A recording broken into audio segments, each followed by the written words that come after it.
hands for you.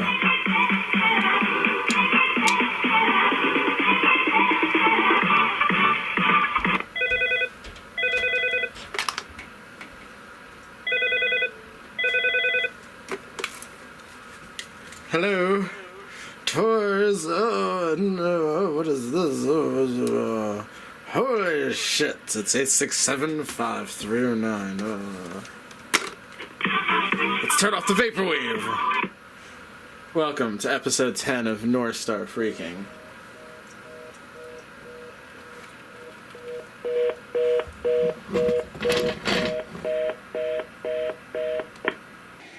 What you just saw was a simulation and a dramatization of us having a synergy between TDM Norstar telephones, analog telephones, and this Avaya IP phone, which is really a Nortel phone that has an Avaya name on it because they went bankrupt.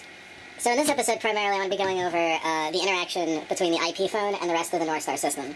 The IP phones are not what I would consider standard VoIP phones. In other words, they don't use the SIP protocol. They use this pre-SIP, bizarre proprietary stuff that Nortel uses, and the firmware that the phone takes that connects to the old-fashioned Nortel system is called a Unistim.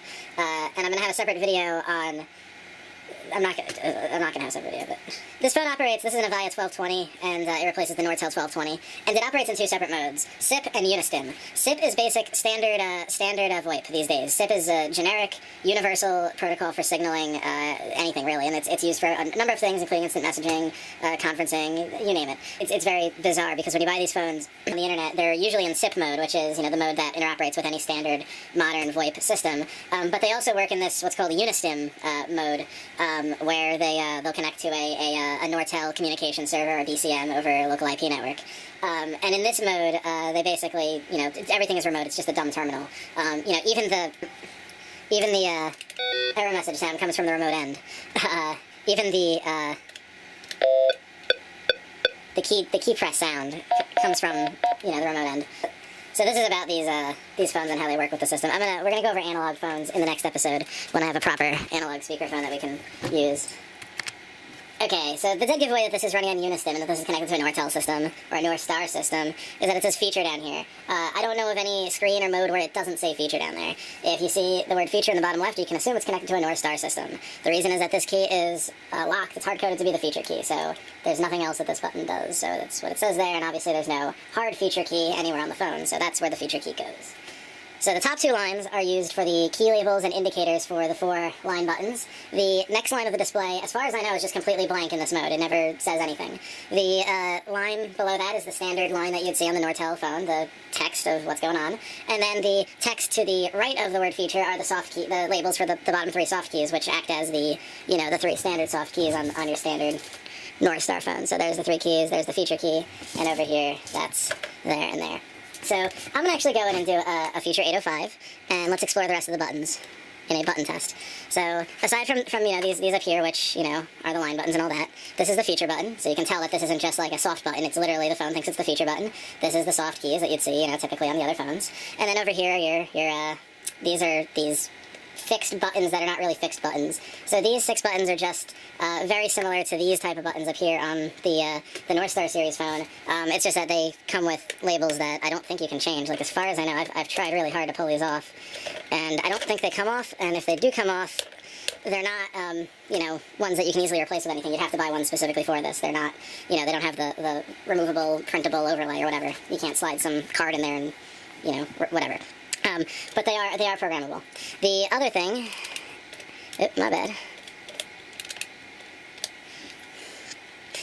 These buttons here are navigation up, navigation down, navigation right, navigation left. The button in the middle, the Norstar system doesn't see.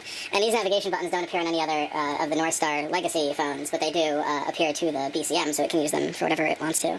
And then more programmable buttons there. Over here's your volume up and your volume down, which replace your standard volume rocker. And then here's your mute button and your hands-free button and your headset button, and those would be the 3 buttons on the bottom of the Norstar phone. Here's your hold button, which would normally be orange, and your goodbye button is acting as the release button here. So that's a rundown of all the buttons. If I do a display test, you can see the characters on the main line that are devoted to the Norstar system, and then down here, I'm not sure why this doesn't extend into these buttons over here, because it does drive those, but those are for the soft keys there. Now, by default, the BCM, the phone system in this case, maps these buttons to, the conference button is the conference, so it's feature star 3. I'm sorry, fuck you. So feature 3.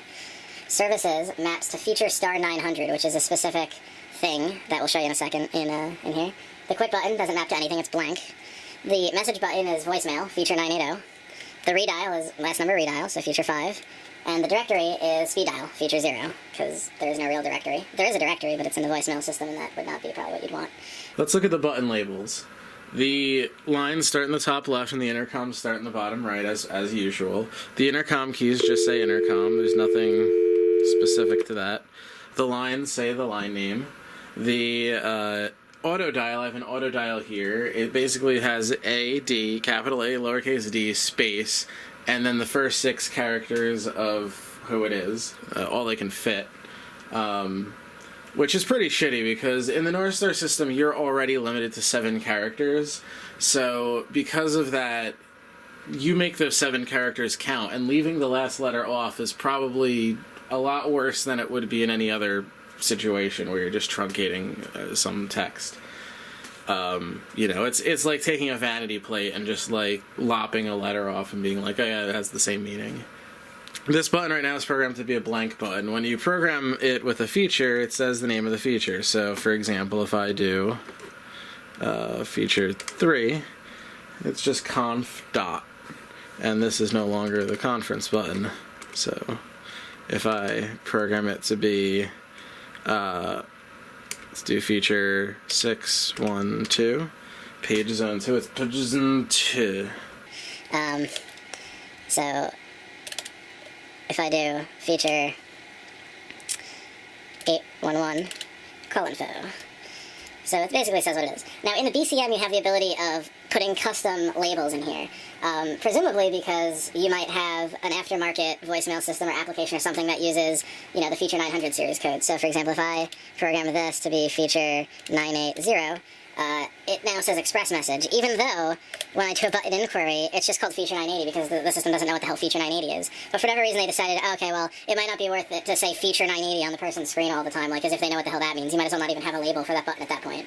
So, and it's pretty shitty. I mean, you can rename all of the existing features. So, like, I've renamed,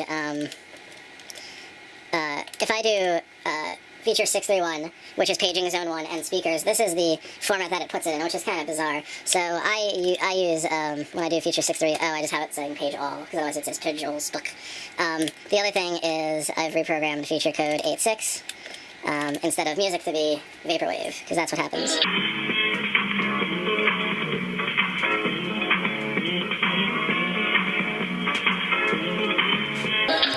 At this point, it's worth noting that it's not a big deal if you have 2 IP phones and you turn the Vaporwave on at the same time, because they have pretty much the same latency. But if you have a TDM phone and you turn the music on, there's a very noticeable delay. But it's good because it gives it this, if you turn it down a little, it gives it this nice kind of ambient, kind of echoey, like a mall atmosphere. So it's just inherently very vapey. So one of the first things I noticed about the phone, the IP phone, is that the ring, every sound effect the phone makes, including the ring itself, is actually being sent over the line in digital PCM. So here's the phone ringing. You could hear, there's no ringer. It's just the speakerphone, as loud as it possibly can, is just playing that sound. And if I start dialing something,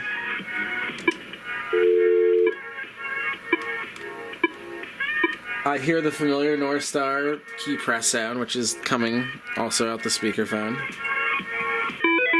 It sounds exactly like you'd expect.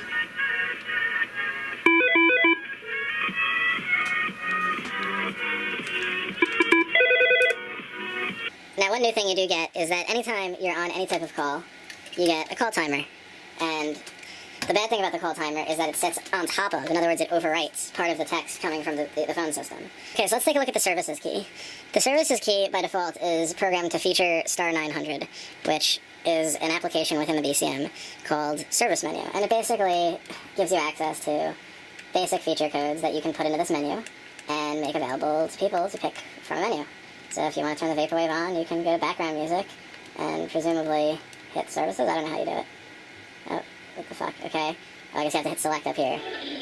Yeah, that's really fucking roundabout. I'm sure telling someone to feature 8.6 is not the worst. Rather than going through that. But yeah, it's the same as feature star 900. You basically use the navigation keys to fucking deal with that. So that's that. And if you double tap service, when you hit single tap services, you'll notice that there's a delay. Whatever button you program to this button, so in other words, if I change that to feature 8.6 for, okay, music, whatever, I didn't mean to do that, but whatever, music, you'll notice that there's a delay. Only on that button. This button is immediate. This button, whatever, I didn't program to do anything yet. But there's a delay. And the reason for that is, okay, so you press the services button twice. You get 4 options. Preferences, local diagnostics, network configuration, and lock menu. Now, lock menu sounds like what it does is you put in a password, and it locks the menu. But that's not what actually happens. You can sit here and lock the menu all day long. But I'm sorry, I didn't mean to turn the background music on. But this menu will never lock. It will never not ask you for a password. Unless you go to lock menu. That's the only place where anyone even prompts you for a password. And there's no way to tell whether it's locked, whether it's not locked. I don't really know what you do here. I've done this on several phones. It always prompts for a password. There's never a default. I looked it up. This doesn't seem to work properly. I don't know. So, preferences basically has 2 options. Contrast, language, and I guess it has 3 options. Contrast, language, and wired headset. Sorry. Alright, so what contrast does is it sets the contrast.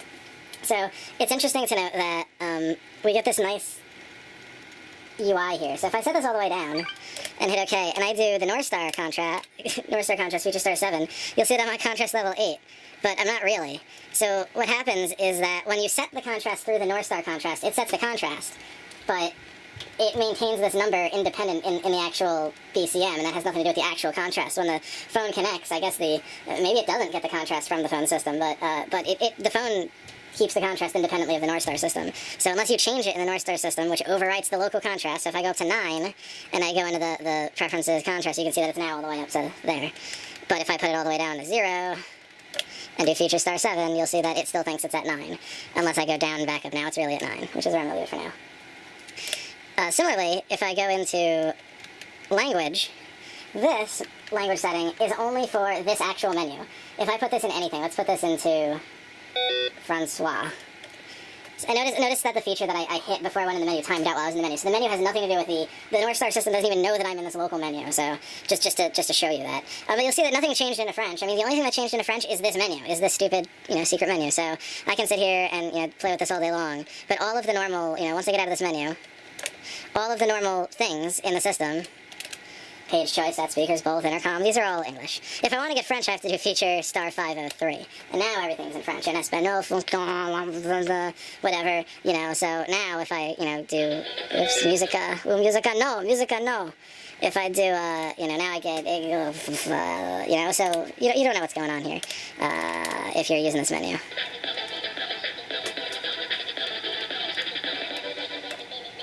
Alright. Also in the services menu is wired headset. So what this does is this selects between the 3 different types of headset that you can connect. And basically, there's 3 different topologies of connecting a headset. I don't know what they actually are, but I assume that one of them goes directly into the headset jack, one of them goes in line with the actual handset, and one of them probably also goes in line with the headset handset, but has some connection, or I don't know. But there's a number of different signaling mechanisms, different things.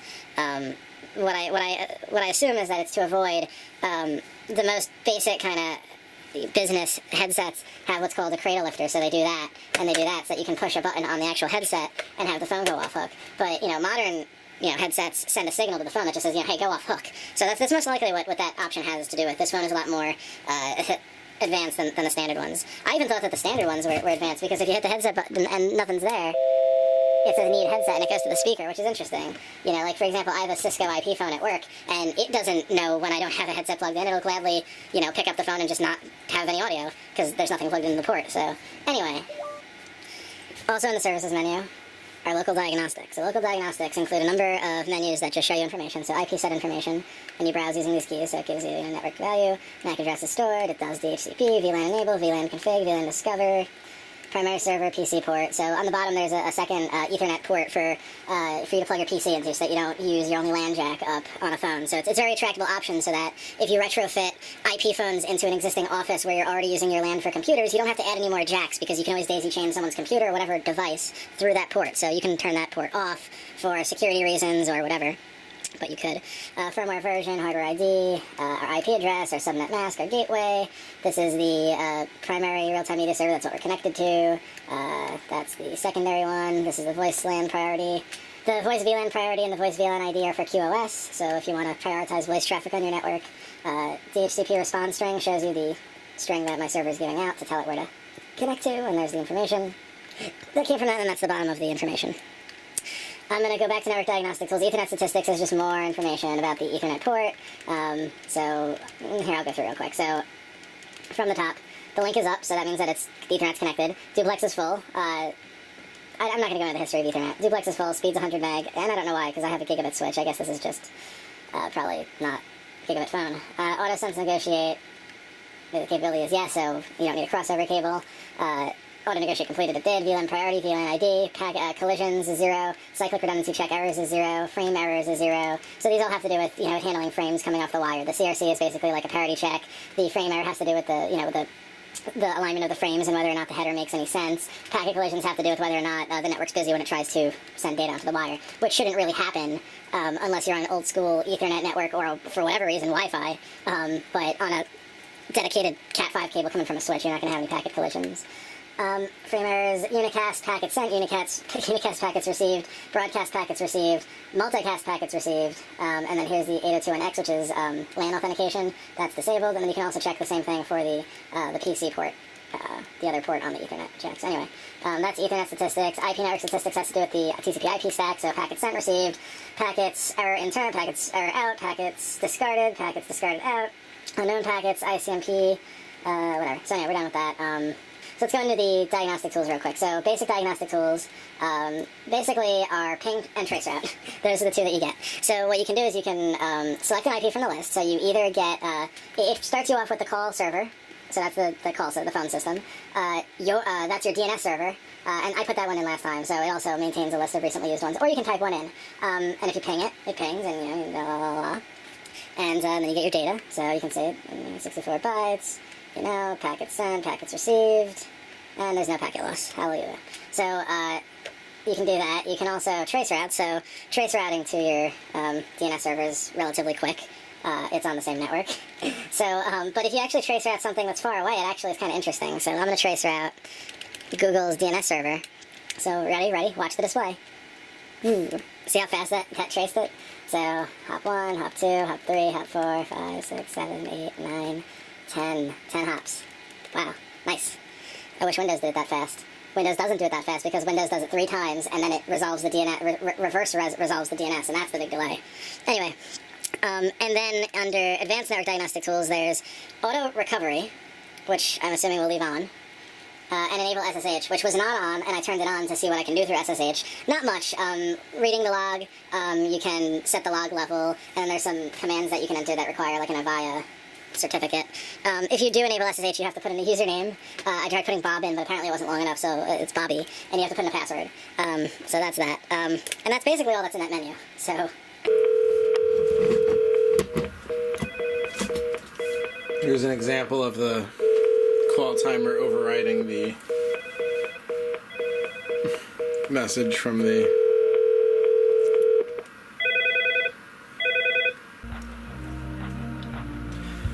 We're pretty much done discussing the differences between the IP phones and normal Norstar phones, and if I come across any other differences, I'll bring them up in the future. Now let me time travel back to June and finish explaining redial and the beginnings of paging.